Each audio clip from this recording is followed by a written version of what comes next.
Ma'am, Bhojpuri singer और जो अभिनेता है पवन सिंह को नोटिस जारी करा है हरियाणा महिला आयोग ने, क्या वजह है?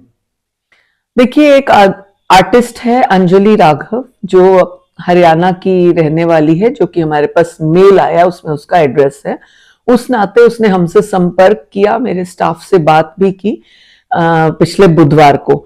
और उसका ये कहना था कि एक शो 4-5 महीने पहले जो लखनऊ में हुआ था, जिसका उसने हमें सीन भी बताया, और उसमें पवन सिंह करके एक आर्टिस्ट जो उसके साथ को स्टार थे, उन्होंने उसकी कमर में हाथ डालना और बिना उसकी अनुमति के दूसरे तरीके से उसने टच किया, जो उसे गवारा नहीं था। उसने उस समय इसलिए करने दिया, जो उसका कहना है कि मुझे लगा कि शायद कुछ यहाँ लगा है या कोई ऐसी बात, तो वो हटा रहे हैं। तो ये एक बड़ी नॉर्मल बात है। लेकिन वही सीन को फिल्मा कर उनके साथी अब सोशल मीडिया पे वायरल कर रहे हैं कि पवन सिंह ने इनको ये किया वो किया, और जिस नाते उनकी छवि खराब हुई है, और ऐसे व्यक्ति को आपको बुलाना चाहिए कि वो अपनी को आर्टिस्ट की इस तरह से पब्लिसिटी और बैड पब्लिसिटी क्यों कर रहा है। उस संदर्भ में हमने पवन सिंह को, अंजलि राघव को, दोनों को बुलाया ताकि हम दोनों पक्षों को सामने पूछ सके कि एक्चुअल वरदांत क्या था, मामला क्या है।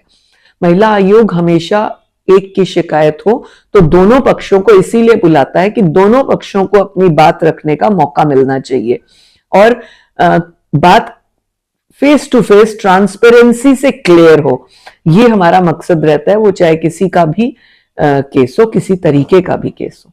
अच्छा मैम, पिछले दिनों आपने सिंगर रैपर बादशाह को भी नोटिस भेजा था, हालांकि वो फिर उन्हें हाई कोर्ट से राहत मिल गई। उसके बाद वो पंचकुला पुलिस कमिश्नर शिवास कविराज जी के पास पेश हुए, उनसे सॉरी फील किया, लेकिन क्या महिलाओं को भी उन्होंने माफी मांगी? देखिए, आपने शायद डीजीपी की बाइट सुनी हो अगर, तो डीजीपी ने कहा है कि शिवास कविराज जी के पास वो पेश हुए, उन्होंने माफी भी मांगी, और उन्होंने कहा कि दोबारा इस तरह के वर्ड्स या इस तरह का एक्शन नहीं होगा, और वो महिला आयोग को भी पेश होंगे, उन्होंने कहा है।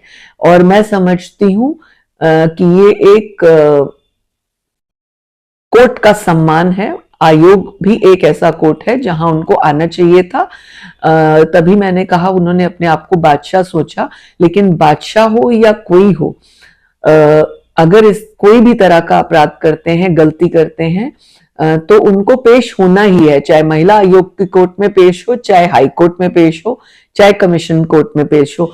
अल्टीमेटली जहां उनकी एफआईआर दर्ज थी, हमने आदेश दिए कि वहीं पर जहां उसकी एफआईआर है उसको बुलाया जाए और कार्रवाई की जाए, और वो कार्रवाई हुई। रही बात राहत की, ये बेलेबल ऑफेंस था, राहत मिलनी ही थी। अगर वो आ जाते तो हम उनसे पूरी बात पूछते। मैंने जैसे अभी कहा अंजलि राघव के केस में कि जो भी कोई बात होती है, हम दोनों पक्षों को बुलाते हैं, सुनते हैं।